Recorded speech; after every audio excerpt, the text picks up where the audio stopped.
শিবকে ভুলেও নিবেদন করবেন না এই জিনিস। শিবের আরাধনায় কুমকুম বা সিঁদুর ব্যবহার করবেন না। শিব আদি যোগী, তাই সোহাগের প্রতীক সিঁদুর নিবেদন করলে তিনি রুষ্ট হতে পারেন। শিবের পুজোয় নারকেল নিবেদন করতে নেই। নারকেল লক্ষ্মীর স্বরূপ, তাই শিব পুজোয় এটি ব্যবহার না করার পরামর্শ দেওয়া হয়। শ্রাবণ মাসের পুজো ছাড়াও অন্য যে কোনো সময়ে শিব পুজোয় তুলসী পাতা ব্যবহার করবেন না।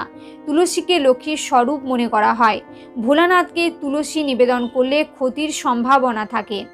কেতকীর ফুল শিবকে নিবেদন করতে নেই। শিবকে সাদা ফুল নিবেদন করা যায়। শঙ্খচূড় নামক অসুর বধ করেছিলেন মহাদেব। শঙ্খকে সেই অসুরের প্রতীক মনে করা হয়, তাই শিবের পুজোয় শঙ্খের ব্যবহার নিষিদ্ধ। এমনকি শিবকে শঙ্খের মাধ্যমে জল নিবেদন করাও উচিত নয়। শিবকে অক্ষত এবং গোটা চাল নিবেদন করার প্রথা রয়েছে। ভাঙা চাল